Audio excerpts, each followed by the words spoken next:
Merci Marc Chenet d'avoir bien voulu nous accorder cette interview. Je vous en prie. Alors, vous aviez écrit en 2020 La crise permanente, l'oligarchie financière et l'échec de la démocratie. En 2021, mais je pense que c'est en italien, l'injustice sociale à l'heure de la financiarisation et de la digitalisation de l'économie. Et puis là, vous sortez, tout récemment, Stop, point d'exclamation, alarme contre la finance casino et la marchandisation du vivant. En deux mots, pourquoi ce nouveau livre? On a peut-être une petite idée avec ça commence par Stop. Oui, c'est ça. Bon. Effectivement, lorsqu'on est dans une impasse, qu'est-ce qu'on doit faire? S'arrêter, justement, stop, Oui. réfléchir et changer de direction. Que suggère, que nous impose même les dirigeants actuels, quels qu'ils soient, c'est d'accélérer dans la même direction. Non, justement, stoppez, réfléchissons, allons ailleurs, parce que tous les voyants sont au rouge. Donc il faut bien, ça signifie bien qu'il y a des problèmes profonds. Ce sont les symptômes de problèmes extrêmement profonds. Voilà, donc ces voyants, quels sont-ils? Réchauffement climatique, qu'on a vécu encore cet été, perte de biodiversité, guerre à répétition, guerre permanente, injustice sociale insupportable, etc., etc., et puis une oligarchie arrogante qui domine tout cela. Donc ça suffit. Vous citez, dans l'introduction de votre livre, de mémoire, un truc assez incroyable que beaucoup avaient oublié. C'est les déclarations de Macron fin 2022, lors de la cérémonie de vœux, et, on les cite, « Qui aurait pu prédire la crise climatique aux effets spectaculaires encore cet été dans notre pays ?» Donc, on sait que Macron ose tout, donc il ose poser une telle question, mais finalement il symbolise une forme de déni. Oui, effectivement, d'abord on le sait depuis longtemps, il suffit de lire les rapports du GIEC pour savoir que les températures en moyenne ne cessent d'augmenter au fil du temps. C'est un fait. Et vu la position qu'il occupe, il devrait être le premier informé. Donc il fait semblant, une fois de plus. Qui aurait pu savoir? Mais lui d'abord, lui. Donc c'est un déni, c'est une hypocrisie complète. Puis parfois ils font semblant de faire quelque chose. Donc vous avez grosso modo deux types de gouvernants aujourd'hui. Ceux qui s'en moquent complètement, c'est les Trump et compagnie. Et puis ceux qui font plus ou moins semblant, qui auraient pu prévoir, on va essayer de faire quelque chose, ne font rien sur le fond. Bon, nous, on est confrontés au problème. Ils ont de l'air conditionné, ils sont dans des bunkers, ils sont sur leur yacht, les jets privés, etc. Et ils ne sont pas en première ligne, tous ces gens-là. Et nous, on est en première ligne, et c'est pour ça qu'il faut dire stop. D'accord. Vous parlez, dans l'introduction toujours, d'une véritable financiarisation des esprits et d'une marchandisation des rapports humains. 2-3 exemples, si vous pouvez nous éclairer. À grande échelle, la logique est de plus en plus financière. Tout est financiarisé.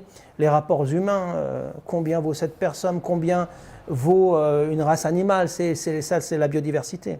C'est la solution pour les tenants du pouvoir, c'est de justement créer de nouveaux marchés, financiarisation de l'économie. Donc une entreprise détruit une espèce quelque part en Afrique, il faudra qu'elle s'emploie à la recréer en Amérique latine, ça n'a aucun sens tout cela. Les marchés de CO2, carbone. Donc vous prenez l'avion, vous émettez du CO2, vous achetez des droits et vous vous couvrez comme cela. En fait, ce sont un peu comme des indulgences. Vous achetez une bonne conscience, soi-disant, vous faites semblant, et puis ça ne change rien sur le fond. Donc voilà, un univers financiarisé complètement, et dominé en grande partie par le monde de la finance. C'est-à-dire qu'il faut que les grandes banques, les fonds spéculatifs soient satisfaits des gouvernants. Donc vous avez vraiment ce bloc de la finance, des grandes banques qui sont dites systémiques, too big to fail, c'est-à-dire que, elles ont deux béquilles pratiquement, c'est les banques centrales qui interviennent d'abord lorsque tout vacille, puis en dernier instance, c'est nous, par le biais des impôts, donc le citoyen, le contribuable. Donc un système qui est dominé par la finance, qui capte à grande échelle les richesses de ce monde. Donc c'est un système parasite qui a été mis en place, que l'on subit jour après jour. Et puis ce système financier, bien sûr, travaille avec les entreprises des GAFAM, comme on dit, les Google, les Meta, etc. Une sorte de symbiose, contrôle sur le genre humain à grande échelle, les téléphones portables sont des espions, etc. Insupportable. Puis vous avez bien sûr avec tout cela le système des armements, de la guerre.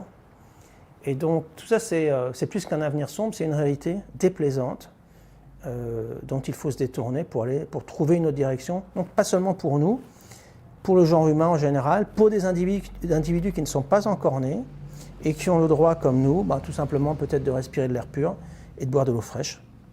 Et là, on va vraiment dans une direction inquiétante. Oui. Et alors, on l'entend sempiternellement sur tous les médias mainstream, les marchés sont inquiets. Les marchés sont inquiets. Donc, vous avez commencé à l'évoquer, mais il y a des personnes, il y a des responsables de ces marchés inquiets. Qui sont-ils ? D'abord, c'est nous, citoyens, qui devrions être inquiets des marchés. Parce qu'ils jouent un rôle inquiétant et antidémocratique de toute manière.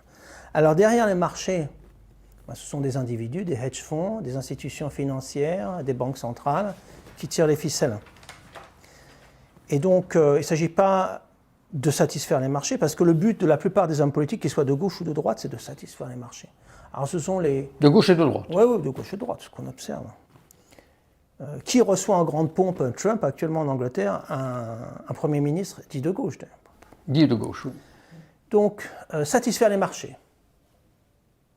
Pratique, donc non, il faut satisfaire les besoins du genre humain, pas les marchés. Les marchés sont toxiques. C'est un ogre qui veut toujours plus de sacrifices. Donc, accumuler, parce que le fonctionnement même des marchés, c'est de permettre aux plus riches de l'être encore plus, de le devenir encore plus. Et aux plus pauvres, bien, d'accumuler la pauvreté, non pas les richesses, des différences sociales insupportables. Donc cette dynamique est dangereuse, elle est toxique, et il faut non pas satisfaire les marchés, mais il faut stopper cette dynamique aussi, qui est antidémocratique, qui nous amène, encore une fois, qui nous a placés dans une impasse, et qui répond aux intérêts d'une infime minorité de la population, les 0,0001%, les Elon Musk, etc., les milliardaires, qui refusent de donner même quelques miettes ici ou là, qui veulent concentrer leur pouvoir comme jamais dans l'histoire. Ça ne s'est jamais vu. Non seulement une telle concentration de richesse, mais la vitesse à laquelle ça se produit. Avant, ça se faisait génération par génération. Non, c'est des gens qui veulent tout et tout de suite. Donc des gens extrémistes. Donc les banques centrales font partie de ces acteurs qui contribuent à maintenir un système qui tient plus le coup, qui ne tiendrait plus le coup sans eux. C'est ça. Donc finalement, l'indépendance des banques centrales, c'est donner un pouvoir que peut-être aucun autre acteur de ces marchés financiers n'a. Bon, d'abord, c'est une plaisanterie, cette fameuse indépendance des banques centrales. Elles dépendent de qui ? Des marchés financiers. Donc il fallait un peu retirer le pouvoir public et le placer en direction des marchés financiers. Parce qu'elles répondent à quoi ces banques centrales ? Elles répondent aux intérêts des marchés financiers, justement, auxquels vous faisiez allusion, aux intérêts des grandes banques et des grands acteurs financiers. Quand les marchés chutent profondément, on l'a vu avec la Covid, avec d'autres exemples, les banques centrales interviennent tout de suite pour que ça redémarre, en injectant, comme ils disent, des liquidités. Donc, une chute des marchés est insupportable pour les banques centrales et une chute des banques systémiques aussi. Il y en a une trentaine de par le monde. Donc ça, c'est pour ça que je dis que c'est la première béquille des marchés financiers. Donc la dépendance, il n'y en a jamais eu. Maintenant, avec Trump, ça prend une autre ampleur. Mais l'indépendance est une plaisanterie. Ils ne sont pas du tout indépendants. Ils dépendent des besoins des grandes institutions financières, enfin des grandes banques et des marchés. Ces banques centrales. Et puis, secondo, bien sûr, seconde béquille des marchés financiers, le contribuable. Mais en tout cas, d'indépendance, il n'y en a pas. Ça, c'est la manière de présenter les choses qui est hypocrite au possible. D'accord. Et vous nous rappelez à juste titre que le capitalisme a fort bien su s'adapter aux dictatures. Vous pourriez nous rappeler quelques exemples passés ? On peut remonter au coup d'État au Chili, bien sûr. Au plan Condor développé pour la plupart des pays d'Amérique du Sud. Donc Brésil, Chili, Argentine et d'autres. Donc tout ce qui s'écartait de la ligne de Washington était à bannir. Les dictatures en Grèce à l'époque, vous avez vu comme moi le film Z de Costa Gavras, en Turquie, et puis on peut remonter dans l'histoire. Le business réalisé par de grandes entreprises américaines avec les nazis, les choses sont claires. Bien sûr, les vainqueurs écrivent l'histoire comme ça leur plaît, mais il n'y aurait pas eu de blitzkrieg contre la Russie et la France, par exemple, sans pétrole, bien sûr. D'où venait le pétrole? Ce n'est pas d'Allemagne. Donc, des entreprises américaines ont joué un rôle important. Pas seulement elles, mais aussi l'automobile, les camions pour l'armée, avec des entreprises comme Ford, pour ne pas la nommer, IBM aussi, pour la gestion de tout le matériel. Je recommande un livre au passage, IBM et l'Holocauste, ont très bien documenté. Donc, de nombreuses grandes entreprises américaines ont collaboré à grande échelle avec le régime nazi. Et un des objectifs importants de la Banque des règlements internationaux 6 à Bâle était justement de permettre aux profits américains réalisés en Allemagne d'être rapatriés aux États-Unis pendant que les gens s'entretuaient sur les champs de bataille. Donc beaucoup d'hypocrisie. Et d'ailleurs, c'est l'Allemagne qui finalement a déclaré la guerre aux États-Unis, en premier, je dirais, pas l'inverse, à la suite de Pearl Harbor. Donc, oui, voilà, beaucoup d'hypocrisie. Tant que les chars allemands roulaient en direction de l'Est, ça passait bien, finalement, pendant la Seconde Guerre mondiale. Vous écrivez que pour encore mieux asservir, il faut détruire les armes intellectuelles dont les citoyens pourraient se servir. Détruire les armes intellectuelles. Ah oui, on assiste à un abrutissement à grande échelle, avec des médias à la botte, alors maintenant en plus qui sont dominés de plus en plus par l'extrême droite. Abrutissement à grande échelle pour empêcher, nuire à la réflexion, un langage complexe, abscon. Les gens sont facilement perdus, je veux dire le langage des économistes, traditionnel, je veux dire pour la plupart. C'est vrai qu'après 2 minutes, vous avez envie de faire autre chose. Bon, certains regardent un match de foot, d'autres boivent une bière, et puis c'est insupportable. Donc le langage est un facteur de pouvoir parce qu'il exclut tous ceux qui ne comprennent pas. Donc c'est la pratique de la langue de bois.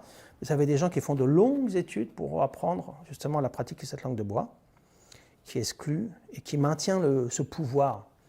Et ça, c'est inquiétant. Le système éducatif n'est bien sûr pas à la hauteur. Vous avez plus de 100 millions de personnes qui ont voté pour Trump aux États-Unis. Voilà, ça c'est un phénomène inquiétant. Hein. Et vous pointez le fait, et on le vit en permanence, de la montée en puissance des régimes libertariens et même des régimes libertariens autoritaires. Mais il faut le comprendre comment? Est-ce que ça veut dire qu'ils sont obligés de franchir un nouveau cap pour survivre et donc aller vers un véritable autoritarisme? Et donc vous parlez aussi de la finance autoritaire sur laquelle Marlène Banquet a écrit. Comment vous expliquez cette nécessité d'en arriver là, finalement? On a affaire à un véritable cancer social. Et la crise de 2007-2008 a permis à ce système de franchir une nouvelle étape, en disant oui, effectivement, quand on est dans une situation de crise, soit on cherche à s'en sortir vers le haut, ou bien on accentue les problèmes. Donc là, ils accentuent les problèmes. Ils ont profité de cette crise, les mouvements libertariens, pour dire nous, on a la solution. Les banques jouissent d'une mauvaise réputation, à juste titre, donc on va contourner le système avec des crypto-devises, avec des hedge-fonds, avec des partis qui poussent dans cette direction, donc ces partis libertariens. Maintenant, on voit les Trump, les Milley, etc. Donc, tout est permis. Tout est permis. Vous voyez des gens qui arrivent avec des tronçonneuses, comme Milley. Ce sont des gens qui sont déments, au bout du compte, mais qui sont au pouvoir. Donc, des chefs mafieux, c'est un racket organisé. Il faut tout encore plus rapidement, en s'appuyant sur les technologies de l'information. Et les directeurs maintenant de ces institutions sont à la botte. On a vu Bill Gates récemment être adoubé par Trump. Ils prêtent allégeance, tous ces gens-là. Ils prêtent allégeance. Donc voilà, un système vertical, parce que les limites du néolibéralisme, on les a vus avec la crise de 2007-2008, soi-disant des marchés libres, efficaces, qui allaient régler les problèmes. Le système a volé en éclats en 2007-2008. Et ils accélèrent, justement, c'est le problème. Ils accélèrent dans cette direction en disant non, on ne veut pas moins de marché, on en veut plus, encore soi-disant plus libre, etc. Ça, c'est une plaisanterie. Ça se transforme, enfin, ça devient apparent maintenant, ça devient clair, c'est une dictature, système vertical, où quelques individus se proposent tout simplement de dominer le monde. Et bon, c'est pas étonnant vu leur logique. Mais ce à quoi on a observé tout de même ces derniers temps, en particulier en Europe, avec la réaction ou la non-réaction au diktat de Trump, c'est tout simplement incroyable. C'est une farce pitoyable, une farce de mauvais goût, une soumission anticipée de la part de politiciens, d'acteurs de troisième catégorie, qui n'ont cesse de vouloir satisfaire, devinez qui, pas les gens qui ont voté dans les différents pays, qui ont voté pour eux ou pas, non, le roi Donald. Mais c'est une dictature. Donc, on pourrait peut-être lui faire plaisir si on a acheté plus d'armes, plus de F-35 en Suisse, plus de pétrole, plus de gaz. Mais qui sont ces gens-là? C'est une caricature des démocraties. Enfin, il n'y a pas de démocratie, bon, ça c'est clair. Donc, leur objectif, encore une fois, est de satisfaire le roi Donald. Donc, on a affaire à un système mafieux, un système de racket organisé, et sans réaction. C'est tout de même incroyable. Donc, la réaction, je ne m'attends à rien de ces individus qui dirigent en Europe. Mais stop, c'est-à-dire, bon, les autres, enfin, nous, il faudrait peut-être ouvrir les yeux, puis dire, ça ne va pas, non? Quel type de système allons-nous laisser aux générations à venir? Un système corrompu au possible, des individus soumis à un système mafieux? Non, donc il faut réagir, oui, c'est ça. Et en quoi le monde des crypto-devises crée un nouvel espace que j'imagine considérable pour finalement ce qu'on appelle aussi la finance de l'ombre.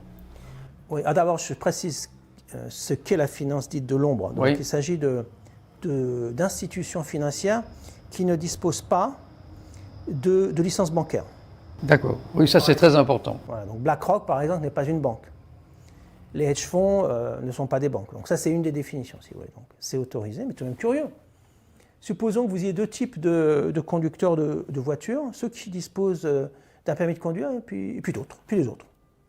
Donc la police arrête un conducteur, permis s'il vous plaît, non moi je fais partie de l'autre classe. Ah bon, circulez, c'est bon. Donc on dit, ils sont malades. Non, mais ça existe, donc voilà. Ça veut dire pratiquement, pour résumer, ça veut dire qu'ils ne sont pas régulés, ils font ce qu'ils veulent. Pour les banques, on sait, c'est très mal régulé.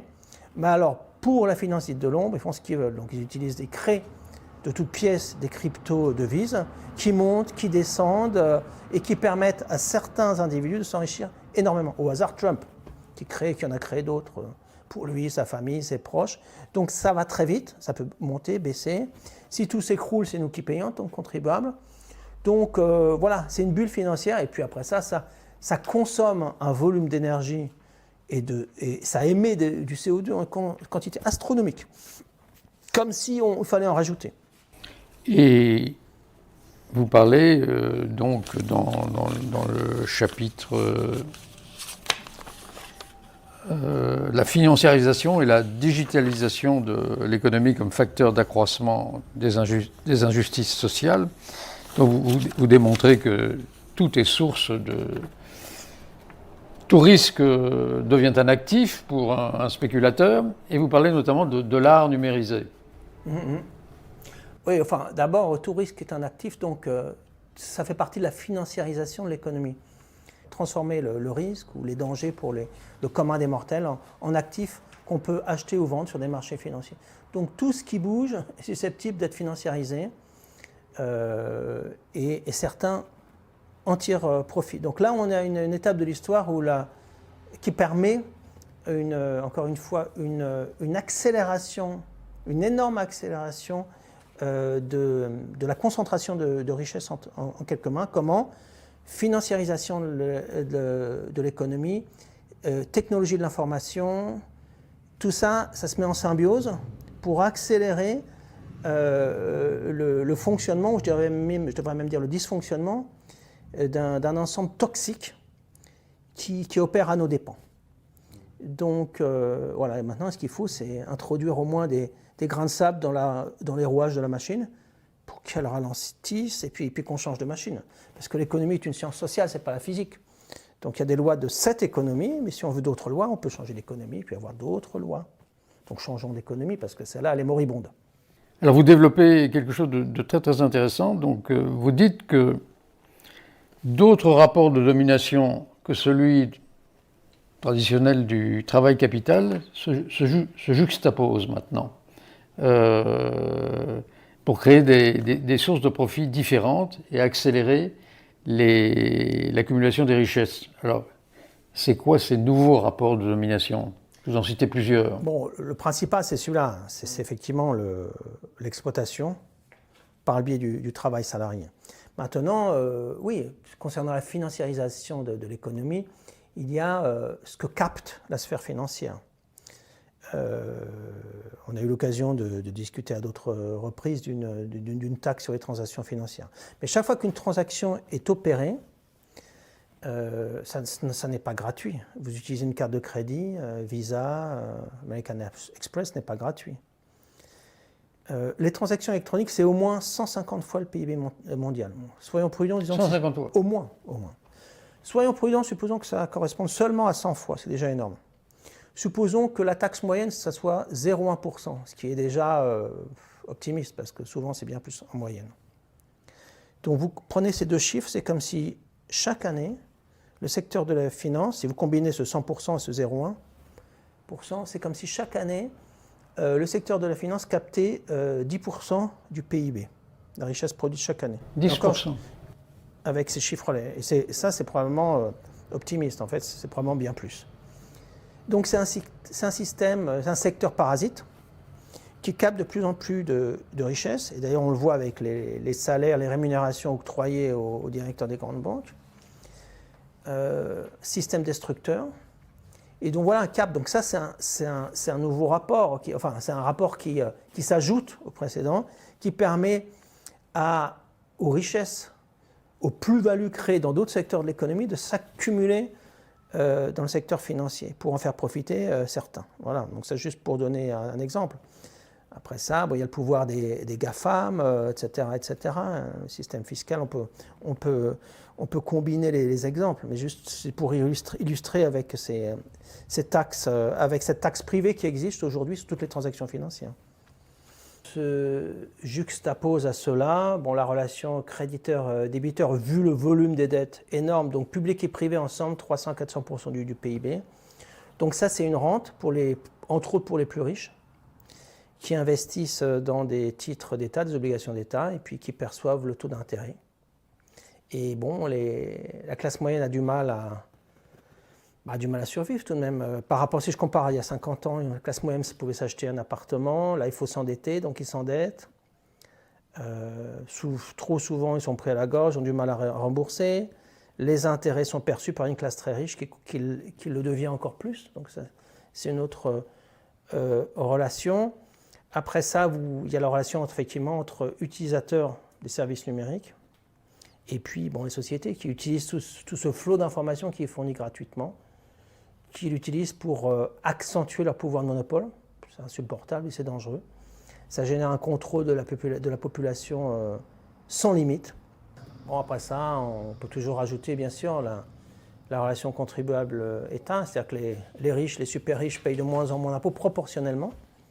L'État s'endette à grande échelle pour faire plaisir au système militariste, aux producteurs d'armes aussi, et pas seulement.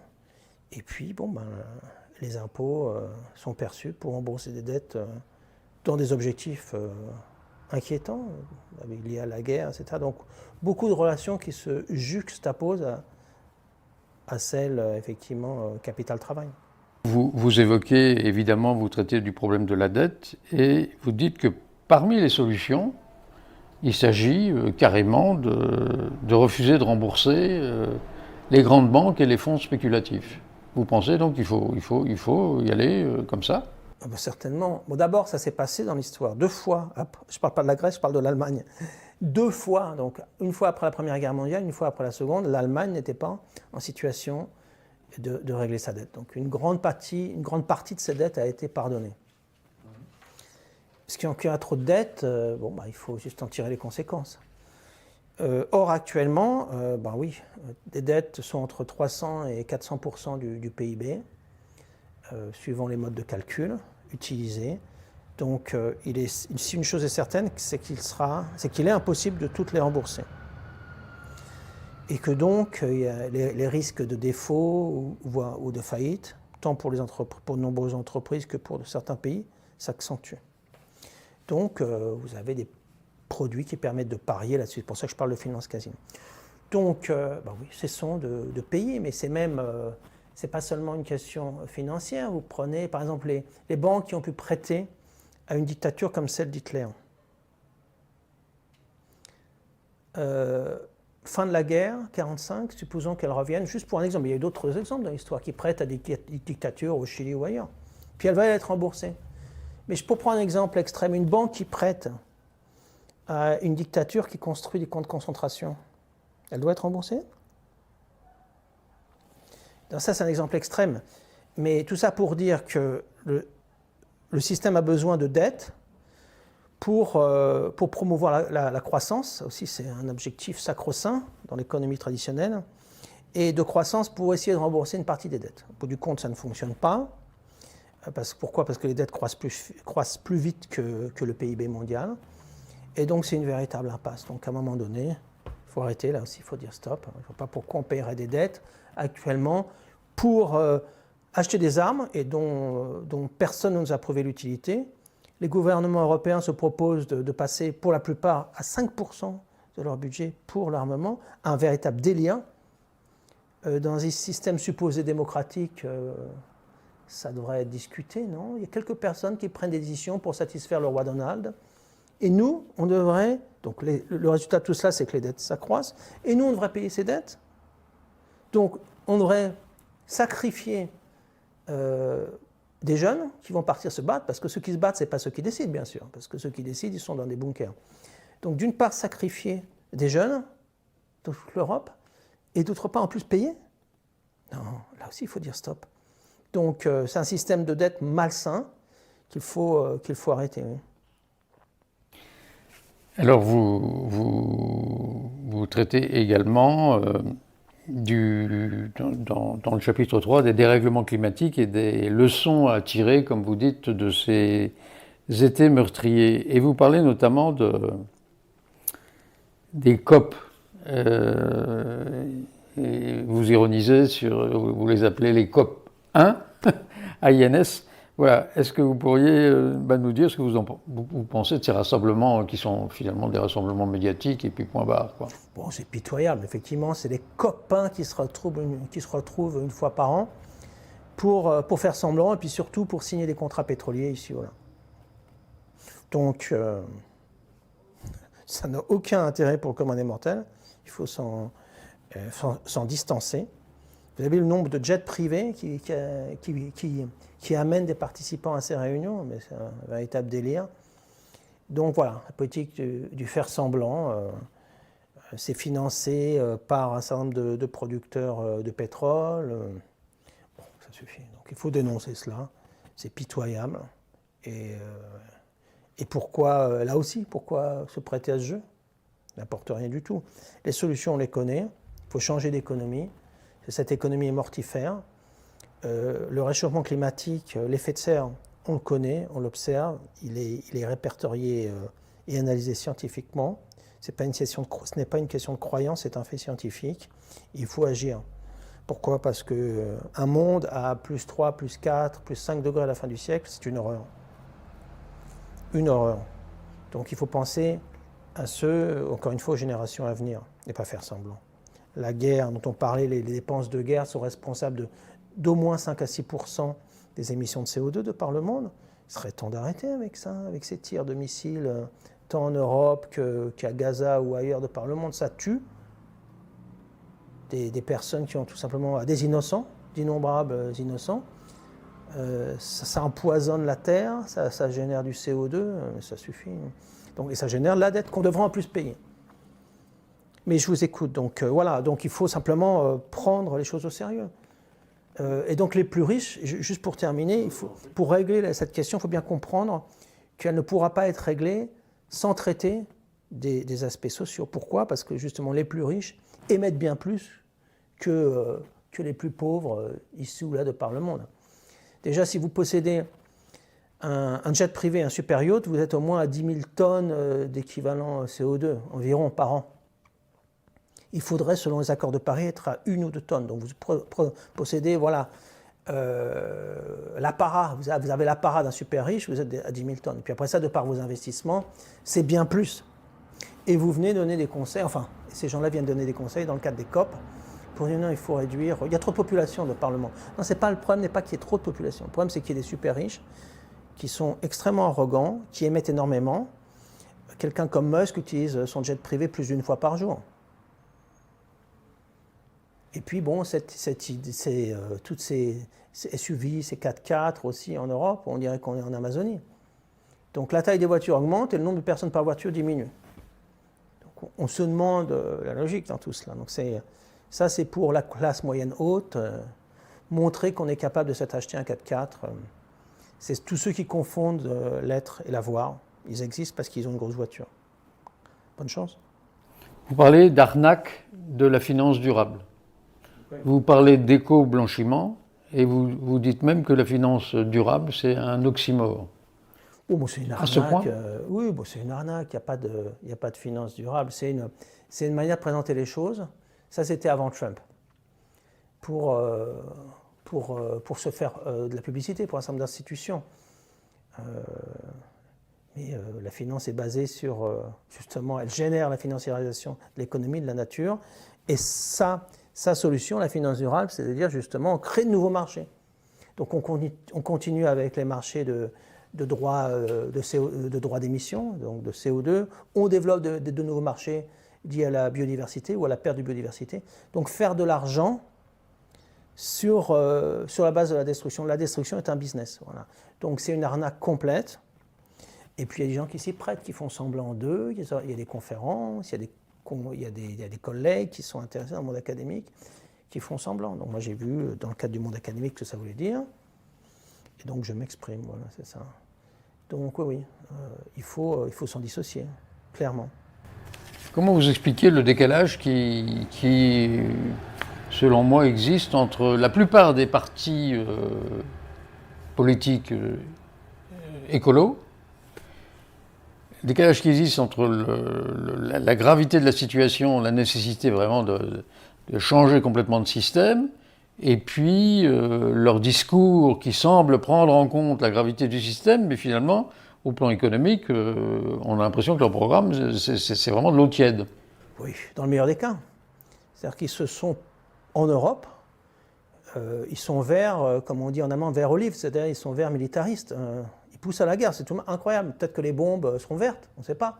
Comme beaucoup d'ailleurs, ils se proposent de trouver des solutions à l'intérieur d'un système mortifère qui conduit d'une manière ou d'une autre à la destruction du monde vivant, à un rythme accéléré ou non.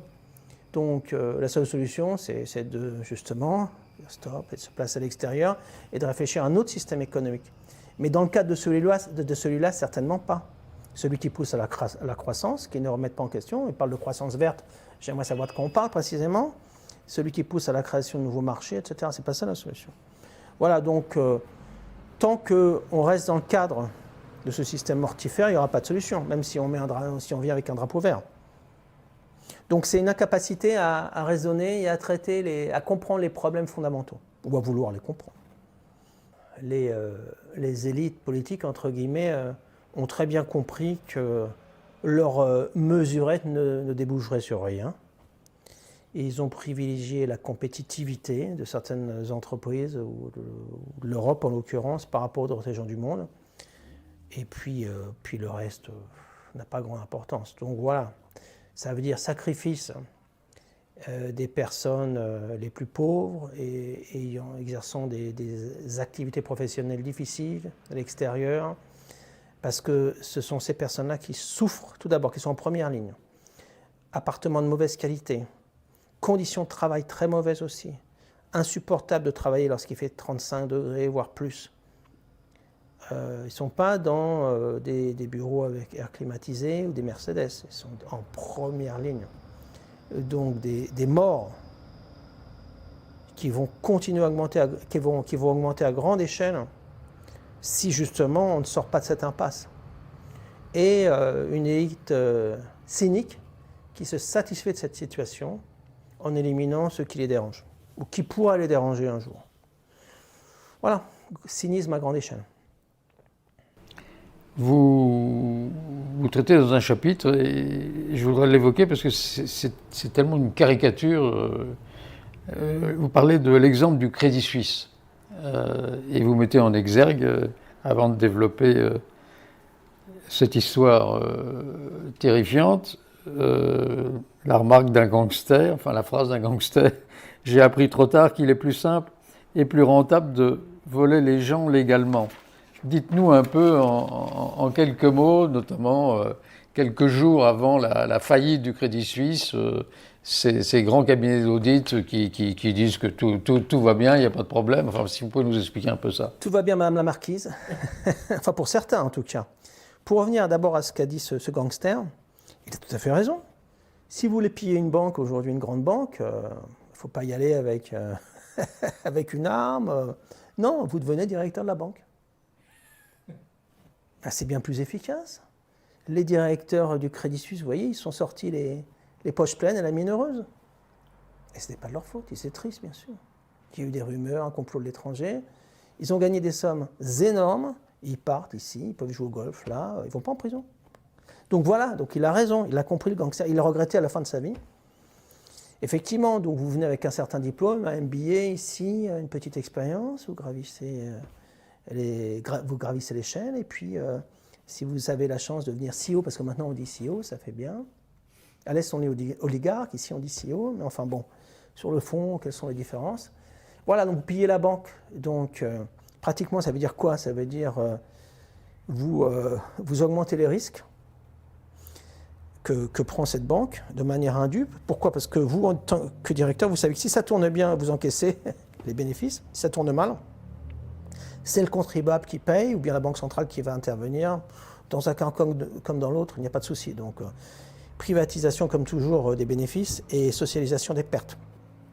Donc voilà, prendre des risques, se payer des bonus, ça veut dire se payer des bonus à grande échelle, payer des dividendes aux actionnaires. Tout ça, comme la banque génère des pertes, ben, en empruntant. Incroyable, donc je reviens à la question des dettes, ce qu'a fait Crédit Suisse, elle a emprunté à grande échelle. Mais qui pouvait prêter à Crédit Suisse en sachant, il devait être clair que bon, l'objectif était de se distribuer des bonus et des dividendes absurdes. Donc voilà, c'est se payer sur la bête. Et puis, bon, ces gens disparaissent dans la nature et ils vont sévir ailleurs jusqu'à la prochaine fois. Donc effectivement, 4 jours avant l'annonce officielle de la débâcle, en l'occurrence le 15 mars 2023, déclaration de la Banque nationale ainsi que de la FINMA, qui est censée réguler les marchés, en disant finalement tout est sous contrôle, pas d'inquiétude, Crédit Suisse satisfait aux règles strictes en vigueur en termes de capitaux propres et de liquidités. 4 jours après, conférence de presse, les mêmes acteurs entourés des directeurs des banques, des représentants de l'État, nous expliquent que ben voilà, c'est terminé. Alors, bon, c'est nous prendre pour des idiots.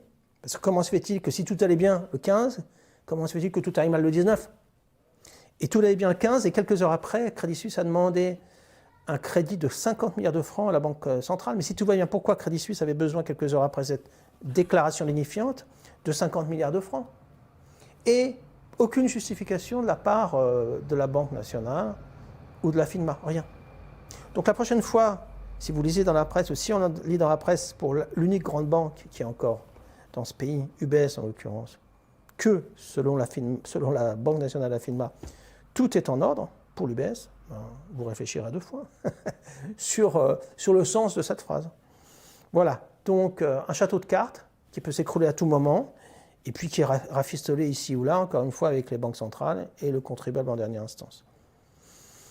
Cette banqueroute, en quelque sorte, du système financier, et il y a une banqueroute du système politique, qui non seulement accepte tout cela, mais promeut ce système mortifère, et puis une banqueroute, et on va y venir probablement du monde académique, en économie, qui ferme les yeux, qui regarde ailleurs, et qui aussi tient des propos lénifiants, dont tout va bien, ne vous inquiétez pas. Et qui répète à satiété les mêmes balivernes, solution, créer de nouveaux marchés, les marchés sont efficients, parfaits, et puis croissance. Donc, venons-y justement, puisque vous dites que la formation économique est un rouage essentiel du système actuel, et vous n'y allez pas avec le dos de la cuillère, puis vous consacrez un chapitre entier de votre ouvrage à sciences économiques et corruption académique. Moi, franchement, je ne pensais pas que c'était à ce point, donc j'aimerais bien que vous nous expliquiez. Oui, alors, suivant les cas de figure, on peut parler de corruption, de complaisance, de connivence. Je vous laisse juger, mais les faits, quels sont-ils? En Suisse, comme ailleurs, en Europe ou aux États-Unis, les professeurs dans le domaine, le plus souvent, sont divisés en deux groupes.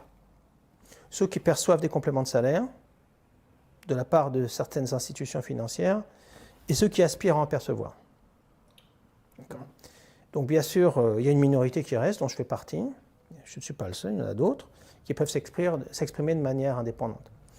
On est censé profiter d'une liberté académique ou d'une certaine liberté académique. Et j'en disposais à Zurich, donc je l'ai utilisé. Mais il faut le faire. Pourquoi? Parce que quand on est professeur en Europe, eh bien, il faut pouvoir utiliser cette liberté pour s'exprimer, pour observer, analyser les problèmes et proposer des solutions. Il y a un contrat implicite avec le contribuable qui est justement celui-là. On vous paye correctement pour que vous aidiez à trouver des solutions. Pas pour que vous teniez des propos lénifiants en disant tout va bien, ne vous inquiétez pas, et puis quand tout s'écroule, on fait autre chose. On est aux abonnés absents quand les journalistes viennent. Parce que c'est ça, en fait. Si on revient à l'exemple Crédit Suisse, vous avez des spécialistes de ce domaine qui se sont tus, pour la plupart, ou qui ont tenu des propos lénifiants. Si je reviens au climat, vous avez ces rapports rédigés par le GIEC. Alors, bon, qu'on soit d'accord ou pas, ils ont le mérite d'exister. Et puis, ils indiquent, sur la base de mesures scientifiques, l'évolution de la température et du climat. Intéressant. Et puis, ils proposent des scénarios pour le futur en fonction de ce qui est fait ou pas fait. Très bien. Vous avez des spécialistes du domaine bancaire ou financier qui se taisent. La seconde banque suisse disparaît, ils se taisent.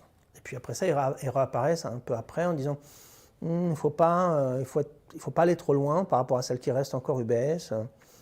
Il ne faut pas la chatouiller trop, problème de concurrence, il ne faut pas exiger trop de choses, capitaux propres. Donc ça, j'ai entendu après la crise de 2007-2008 aussi, en Suisse en l'occurrence et ailleurs.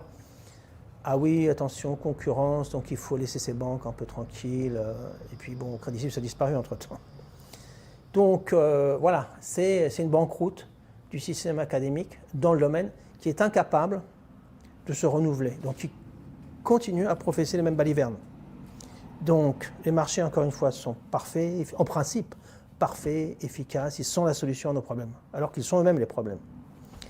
La croissance est essentielle, il faut aller dans cette direction, etc. etc. Donc la dite science se transforme en religion, voire en secte. En religion, pourquoi? Parce qu'il s'agit maintenant d'y croire. Les faits démontrent le contraire. Les faits, c'est la crise de 2007-2008. Donc ceux qui professent encore aujourd'hui sur la soi-disant importance des marchés, utilité, etc. Et quelle est leur propre utilité à ces gens-là? Quel est leur propre rendement à ces professeurs de finance et économie qui proposent continuellement des recettes toxiques dont nous, on paye les frais. Donc voilà, ça se place à différents niveaux. Donc la faillite de ces banques, c'est ce qu'on voit, la faillite du politique, la faillite du monde académique dans le domaine, bien sûr, économie et surtout finance. Donc là, on a affaire trop souvent, pas toujours, mais trop souvent, à des mercenaires en col blanc, qui d'une part reçoivent un salaire de professeur, tout à fait correct, et puis d'autre part, qui veulent plus. Mais c'est un prix tout cela, encore une fois. C'est qui se taise. Donc, ils se taisent, puis comme vraiment les institutions ont besoin d'eux, ils montent au créneau. Ils montent au créneau. Voilà, c'est ça. On le voit en France avec la taxe Zuckman, tout ce débat. Là. Le banc et l'arrière-banc des économistes traditionnels montent au créneau pour dénoncer que certains osent envisager de faire payer les plus riches. C'est un tabou pour les économistes traditionnels. Voilà, donc une complaisance insupportable, je dois dire. Et justement, puisque vous parlez de la taxe Zuckman, comment on a considéré cette taxe finalement? Est-ce que c'est un truc pour amuser la galerie ou c'est vraiment un truc qui va produire beaucoup de recettes fiscales? Ou est-ce que finalement il n'y en a pas déjà qui se disent ouais, bon, on va faire la taxe Zuckman, mais finalement c'est pas grand-chose et on va s'en satisfaire et puis le problème reste entier. Il semble évident que ceux qui ont au moins 200 millions d'euros de patrimoine, de fortune, quelle qu'elle soit, payent. Le pourcentage que ces individus payent est extrêmement faible, extrêmement faible. Et ça offusque, bien sûr, les chaînes Bolloré, les chaînes privées et la plupart des médias. C'est incroyable, c'est l'évidence. Ça devrait être l'évidence. Bon, bien sûr, c'est pas la solution magique, parce qu'il faut changer, au bout du compte, il faut changer d'économie, de système. Mais voilà, donc c'est faire peur aux gens, dire « Ah, ils vont partir à l'étranger, vous savez ». Mais ils sont déjà en grande partie à l'étranger, ils sont ici, ils sont ailleurs, et puis qu'ils aillent sur la Lune s'ils veulent avec Elon Musk. Puis qu'ils aillent au diable. Parce qu'on peut peut-être vivre sans eux si on change d'économie. Donc c'est toujours nous infantiliser, en disant ah, ils vont partir. Donc ils génèrent des problèmes, puis s'ils partent, qu'ils partent. Et puis de toute manière, comment ça fonctionne aux États-Unis? Si vous êtes américain, vous allez à l'étranger, vous payez les impôts. Donc c'est pas la solution, parce qu'il faut beaucoup d'autres choses, mais c'est l'évidence. Et pourtant, ça va déjà trop loin. C'est dire. Alors, donc vous avez évoqué le projet de taxe Zuckman. Il y aura un autre projet aussi qui permettrait de mettre des grains de sable dans les rouages de la finance casino. Ça serait une micro-taxe sur l'ensemble des mouvements électroniques, donc 150 fois, 200 fois le PIB mondial. Mais même on pourrait se concentrer seulement sur les produits complexes, les produits financiers complexes que sont les dérivés. Alors ça, c'est énorme. Bon, on a les chiffres officiels pour la Suisse. C'est, suivant les semaines, ça varie entre, les chiffres officiels qui viennent de la bourse suisse, ça varie entre 10 000 fois le PIB suisse et 250 000 fois. Donc ça varie de semaine en semaine, donc il y a des mouvements derrière tout cela. Donc prendre 0,1 ou ne serait-ce que 0,01% de chacun de ces mouvements sur ces produits qui sont là pour la plupart toxiques des paris de la finance casino, eh bien ça générerait des montants énormes qui permettraient d'une part, dont l'effet serait d'une part de réduire cette somme absurde de produits financiers toxiques, et puis d'autre part, de financer par exemple la lutte contre le réchauffement climatique, etc. etc. Ça a pris un volume incroyable. Donc ça permet de manière discrète à des gens qui étaient extrêmement riches de l'être encore plus. Donc ce n'est pas observé par le régime politique. Pourtant c'est eux-mêmes, je vois pour l'exemple de la Suisse, qui ont demandé à ce que la bourse publie régulièrement les données. Donc elle le fait, et ne les observe pas. Donc ça ne les choque pas que ça soit 10 000 fois le PIB ou 250 000 fois. Ils s'en moquent. Ça devrait être de responsabilité, mais bon, ils s'en moquent. Mais voilà, donc mettons cela en lumière, questionnons tout cela. Moi j'ai envoyé un courriel à l'époque à cet organisme avec 2 questions, parce que j'étais surpris par les chiffres. Première question, est-ce qu'il y a une erreur quelque part? Peut-être que la virgule était mal placée, ça peut arriver. Secondo, est-ce que vous pouvez m'expliquer? Réponse, pas d'erreur et pas d'explication. Donc arrogance sans limite, parce que quand ça tourne mal, c'est nous qui payons de toute manière. Donc voilà, mettre en lumière ce système en roue libre, finance casino en roue libre, qui parie sur tout et n'importe quoi. Donc dénoncer cela, en quelque sorte, et puis eh bien, générer des fonds qui pourraient être utiles dans d'autres domaines. Enfin, l'idée, c'est de mettre en branle tout type d'idées et de mesures qui ralentiraient ou qui introduiraient des grains de sable dans cette finance casino, dans ce capitalisme débridé. Et justement, puisque les produits dérivés, c'est un peu comme les marchés financiers, on en entend parler beaucoup, mais vous avez une manière particulièrement percutante d'expliquer simplement ce que sont ces produits dérivés en prenant la comparaison avec les assurances. Voilà, c'est ça. Ils sont présentés comme des assurances, des produits d'assurance financiers contre, par exemple, une faillite. Alors une banque prête à un client, par exemple hôtel-restaurant, et puis supposons que ce soit avant la Covid, donc la banque a peur que le client ne puisse pas rembourser par exemple 10 millions d'euros, donc elle achète un produit dit d'assurance qui s'appelle en anglais Credit Default Swap, donc ça fait bien, c'est 3 lettres anglaises, on ne sait pas trop ce que ça veut dire.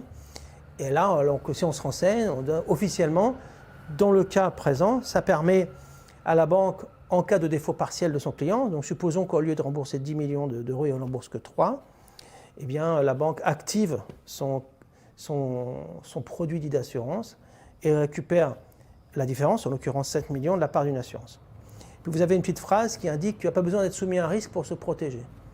Alors, on ne comprend pas, donc je considère souvent l'exemple des voitures, c'est comme si on vous disait finalement, vous n'avez pas besoin de posséder une voiture pour acheter une assurance auto. Ah bon?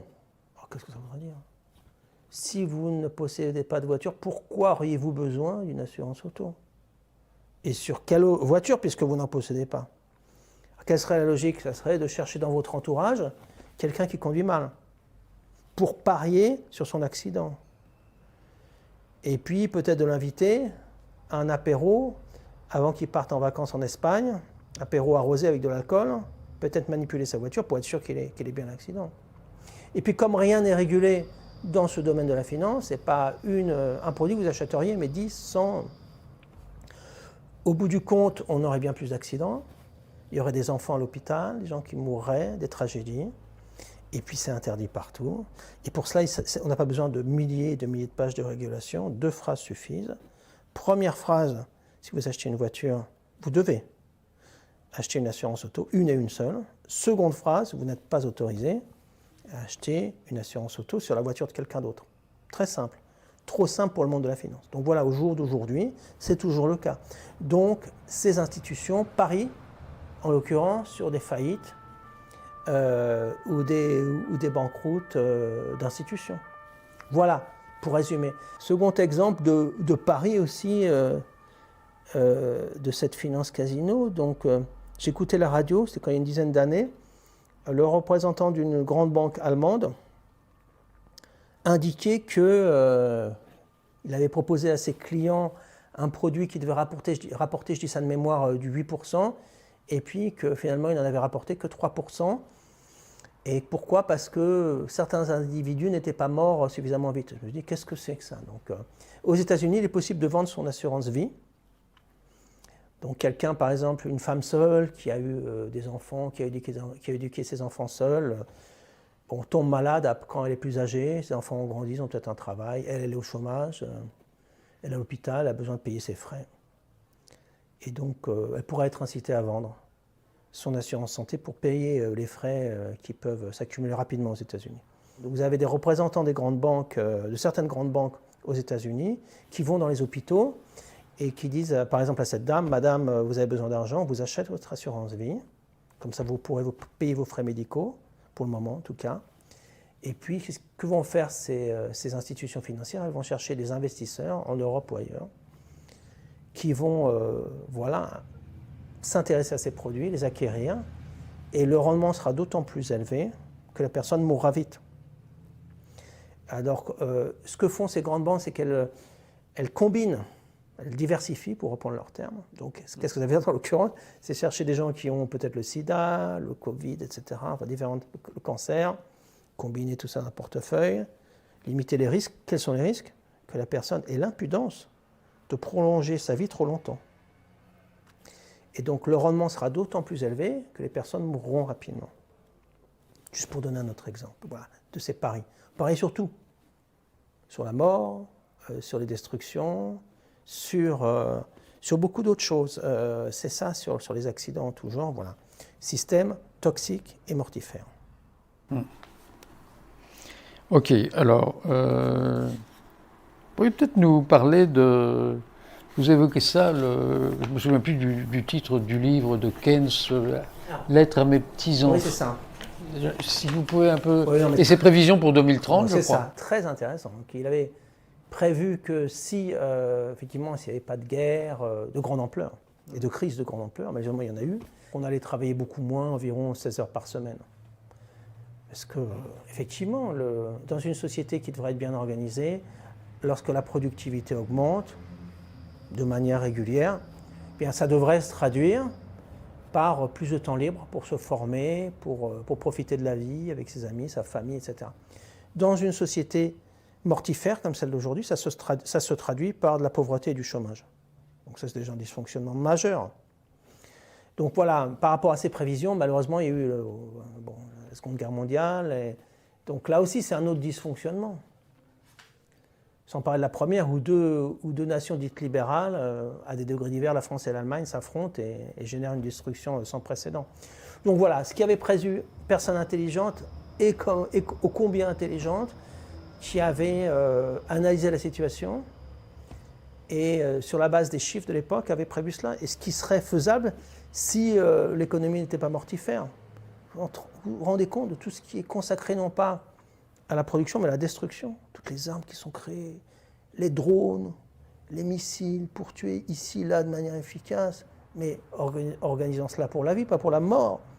Donc voilà, si au conditionnel, si la technologie actuelle était utilisée dans le cadre d'une autre société pour développer la vie et non pas la mort, eh bien oui, on devrait le voir parce que tous les moyens technologiques sont rassemblés, enfin les principaux aujourd'hui, pour vivre mieux, en paix, mais non, parce qu'il y en a qui veulent toujours plus de richesses, plus de terres, etc. Et c'est ça qui crée de profonds déséquilibres actuels, les profonds déséquilibres actuels. La guerre est consubstantielle au capitalisme, et peut-être encore plus au capitalisme dans sa version libertarienne. Comment analyser tous ces propos de va-t-en-guerre, c'est vraiment sidérant, de la plupart des leaders politiques européens, et pourquoi se rangent-ils souvent, y compris chez les écolos, notamment en Allemagne, du côté de la guerre? La guerre est un business. Le sang se paye en dollars et les destructions se mesurent en rendement financier. Donc on a affaire à un monde cynique dans lequel les massacres sont perpétrés au nom de la vie, les mensonges sont perpétués au nom de la vérité et l'opacité est promue au nom de la transparence. Donc voilà, il faut bien intégrer tout cela. Justement pour changer de direction. Parce qu'il faut cette toxicité, il faut s'en débarrasser. Donc voilà, gouvernement de gauche comme de droite, ils ont tous leurs arguments pour pousser à la guerre. Mais encore une fois, ce n'est pas eux qui la font, ni leurs proches. Ces individus qui poussent à la guerre, ces politiciens qui poussent à la guerre, qu'ils soient de gauche ou de droite, ont besoin de chair à canon. Donc il serait temps de réagir. Vous aviez un Jean Jaurès à Paris en 1914 qui a été assassiné. Et vous aviez tout de même une masse d'individus qui étaient contre ces charniers. Là, qu'est-ce qu'on a à gauche? Prenez le cas de la France, un parti dit socialiste, un Glucksmann pousse à la guerre. C'est insupportable. Non, il faut réagir. Très bien. Alors, justement, en exergue de votre conclusion, vous citez Hannah Arendt. Il ne faut pas courber les chines, mais se défendre. Alors, comment faire maintenant? Bon, d'abord, briser l'isolement. Parce que ça, c'est délicat. Chacun est dans son coin. Donc, s'organiser, réagir, stopper, se faire entendre. s'exprimer contre la militarisation et le nationalisme qui montent en puissance en Europe et dans le monde, le dire clairement. Ce n'est pas une solution, c'est un problème. Et on en a assez souffert en particulier en Europe avec ces deux grandes guerres. Assez de nationalisme, assez de militarisme. Et puis, s'organiser. Comment des mouvements. Il faut qu'il y ait des mouvements sociaux. Mais ça ne tombe pas du ciel, donc ça se prépare avec des discussions, des lectures. Éviter les impasses. Des partis qui se prétendent de gauche, et puis on voit les résultats. Je ne parle pas des partis de droite, c'est clair, ou d'extrême droite, mais éviter les impasses. Le problème qu'il y a eu à l'époque, c'est ça, c'est que le stalinisme s'est présenté comme la solution, puis ça a été une horreur. Donc, c'est pas dans cette direction qu'il faut aller, c'est pas du socialisme, ce n'est pas du communisme, c'est une dictature barbare, c'était une dictature barbare. Donc, beaucoup de choses à réinventer, mais lire des textes, se réunir, discuter, s'organiser sur la base de grèves. En France, il y a eu ce mouvement Bloquons tout. Qu'est-ce que ça veut dire bloquer tout? Est-ce que c'est en bloquant un rond-point qu'on bloque tout? Ou est-ce que ça se fait différemment? C'était vrai, je veux dire, au XXIe siècle. Sur le rôle de la finance. Je prends l'exemple de la Commune à Paris à l'époque. Intéressant de voir que les communards ont occupé Paris, mais ne sont pas attaqués la Banque de France. Curieux tout de même. Là, ils avaient les moyens de vraiment de mettre à mal le capitalisme français de l'époque. Avec les actions qui étaient stockées, c'était sous format papier à l'époque, et l'or qui était stocké dans les coffres de la Banque de France. Donc comprendre le rôle de la finance maintenant, qui n'est pas le même qu'à l'époque de la Commune, mais c'est le système nerveux de l'ensemble, aujourd'hui la finance, donc de l'ensemble du capitalisme. Donc comprendre son rôle néfaste, et puis pousser pour qu'il y ait d'autres formes d'éducation, faire comprendre que ne pas confondre l'être avec l'avoir, comprendre que maximiser, c'est complètement absurde. Il ne s'agit pas de maximiser, il s'agit de vivre de manière digne et avec ce qui est suffisant. Comprendre qu'on ne résoudra pas encore une fois la question de la nature, la protection de la nature, sans résoudre celle qui est liée aux aspects sociaux, ces injustices sociales extrêmes, insupportables. Donc voilà, en finir avec un système qui réduit le commun des mortels à une sorte d'esclavage des temps modernes. Voilà, donc ça c'est un agenda vaste, mais voilà, lire, se réunir, parler, savoir quelle direction il faut éviter, dans quelle direction on veut aller. Et le fait que la finance finalement ait pris le pas sur tout contrôle politique, est-ce qu'il existe un endroit dans le monde où on n'ait pas vécu ça? Je ne le connais pas, j'aimerais le connaître. Parce que vous voulez, il y a différentes formes de capitalisme de par le monde et d'accumulation, donc, qui historiquement se réfèrent à ceci ou cela. Donc en Russie lié au stalinisme, après ça a évolué bien sûr, avec Poutine. En Chine aussi une forme de capitalisme d'État. Vous avez un capitalisme dit libéral qui ne l'est pas, parce que quand on soutient à bout de bras des grandes banques avec de l'argent public, ce n'est pas du libéralisme. Donc un système qui se prétend libéral qui ne l'est pas, un système qui se prétendait communiste à l'époque en Russie ou dans d'autres pays qui ne l'était pas non plus. Vous avez voilà, différentes formes. Un système de capitalisme lié aux monarchies du Golfe, une sorte de dictature aussi. Donc voilà, suivant l'histoire et la géographie, différentes formes, mais qui collaborent, qui coopèrent très bien lorsqu'il s'agit de le faire. Et c'est l'ensemble qui pose problème. Et j'ai une dernière question, mais elle n'est pas forcément dans le fil de votre livre, mais on en parle beaucoup en Belgique, puisqu'en Belgique, il y a encore une forme de secret bancaire. Bon, le secret bancaire n'a pas été totalement aboli, mais j'ai cru comprendre qu'en Suisse, il a été totalement aboli. Mais finalement, que le secret bancaire, on a l'impression, pour le commun des mortels, que le secret bancaire existe ou pas, finalement, ça ne change rien. Pourquoi? Ça ne change rien. C'est suivant les aléas du moment. Tout à coup, les États-Unis ont voulu imposer certaines règles à la Suisse. Après la chute bien après la chute du mur de Berlin, donc ils ont voulu eux-mêmes avoir leur propre paradis fiscal dans le Delaware et avoir moins de concurrence de la Suisse. Donc échange d'informations dans un sens, pas dans l'autre. Bon, voilà, donc c'est un rapport de force entre différentes places financières. Et puis là, comme on l'a vu avec Trump récemment, donc ici l'objectif c'est de satisfaire par anticipation le roi à Washington. Donc s'il veut ceci, enfin bon. De toute manière, avec ou sans secret bancaire, c'est le même type de système. Donc il a répondu à des nécessités du moment, et puis après ça, certains n'en voulaient plus. Mais avec ou sans, les richesses continuent à s'accumuler de manière effroyable, et la misère ailleurs aussi. Donc c'est inquiétant, hein, de toute manière. Il y a un truc qui est vraiment peu connu par le citoyen lambda. On revient à la guerre. Tu expliques bien que les énormes dépenses militaires des États-Unis sont en partie financées par d'autres pays. Si tu pouvais nous expliquer comment ça se passe, quoi. C'est paradoxal, c'est-à-dire que beaucoup de banques centrales achètent des obligations du Trésor américain. Donc ça veut dire que les États-Unis réussissent à s'endetter. Comment? Grâce à des banques centrales d'autres pays donc, qui achètent ces obligations.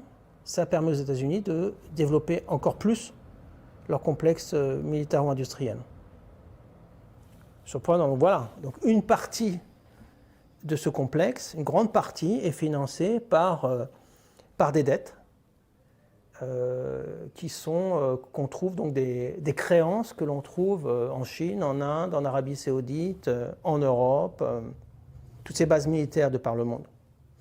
Elles coûtent énormément. Voilà. Elles sont financées, entre autres, pas seulement bien sûr, mais entre autres par cela. C'est pour ça que la dette des États-Unis est énorme, énorme tout simplement. Donc, j'ai encore une autre question, parce que je trouve qu'on n'en parle pas souvent. Donc, avec la crise de 2007-2008, les États sont venus au secours des banques, qui étaient pour beaucoup en faillite. Donc finalement, les États sont venus au secours des banques, c'est les citoyens qui ont payé. Est-ce qu'on ne devrait pas dire que les citoyens devraient être maintenant propriétaires des banques? Oui, ils sont revenus, mais ils sont venus au secours, mais sans prendre possession, c'est ça. Donc ils ont renfloué les banques, puis voilà, c'est tout. Donc ils sont là lorsqu'on a besoin d'eux, puis après on les écarte, c'est ça. Voilà, c'est ça le système. Donc ils sont là comme bouée de sauvetage d'un système très instable, d'un château de cartes qui peut s'écrouler à tout moment. Donc c'est une crise permanente et il y a des phases plus ou moins aiguës et d'autres le sont moins. Donc voilà, un système toxique qui risque de nous emporter avec lui si on ne réagit pas. Voilà. On voit bien quand on regarde l'évolution de la dette des États, notamment de la France, que la courbe a quand même vachement augmenté suite à 2007-2008. Oui, ça certainement. Et puis toutes les aides données aux entreprises, il y a eu des livres qui ont été publiés récemment. 270 milliards donnés chaque année d'aide aux entreprises. Et il faudrait que le citoyen lambda se serre la ceinture, parce que certaines multinationales payent très peu d'impôts, et parce que M. Macron a décidé qu'il fallait augmenter le budget de la défense. Au nom de quoi? De qui? Non, c'est inquiétant, il faut réagir, oui, c'est ça. Un système toxique. Marc, merci infiniment de nous avoir exposé tout ça, et puis pour la suite du combat, on est à tes côtés, et, y compris dans ce que tu fais au plan théâtral, pour tenter de faire en sorte que la plupart sortent de la servitude volontaire que tu évoques à de nombreuses reprises dans ton ouvrage. Merci.